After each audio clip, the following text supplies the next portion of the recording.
গাজায় এবারও নেই ঈদের আনন্দ। টানা তৃতীয় বছরের মতো কোরবানির পশু ছাড়াই ঈদুল আজহা পালন করতে যাচ্ছে যুদ্ধবিধ্বস্ত উপত্যকাটির মানুষ। ইসরায়েলি হামলা ও বিধিনিষেধে গাজার পশুপালন খাত প্রায় ধ্বংস হয়ে গেছে বলে জানিয়েছে উপত্যকার কৃষি মন্ত্রণালয়। খামার, পশুর শেড ও পশুখাদ্যের গুদাম ধ্বংস হওয়ায় কোরবানির পশুর তীব্র সংকট তৈরি হয়েছে।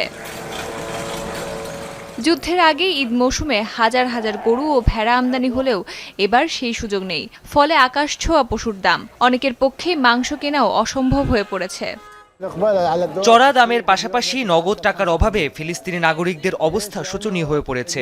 এখন 40 কেজি ওজনের একটি ভেড়ার দাম 7 থেকে 8,000 মার্কিন ডলার। এত টাকা দিয়ে জিনিসপত্র কিনবে কে? মানুষ নিত্য প্রয়োজনীয় জিনিসপত্রই কিনতে পারছে না।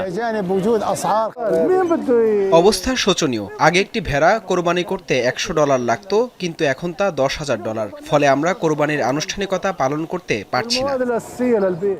কোরবানির পশুর খাবার জোগান দেওয়ার সামর্থ্য নেই গাজাবাসীর। এমনকি ময়লা আবর্জনা খেয়ে বেঁচে আছে কোনো রকমে।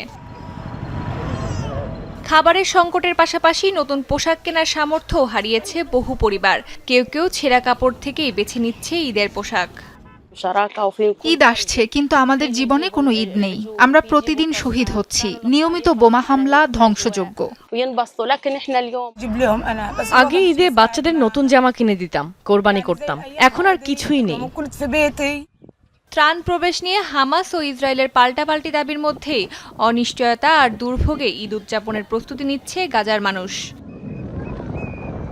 অস্মিতা বিশ্বাস, যমুনা নিউজ।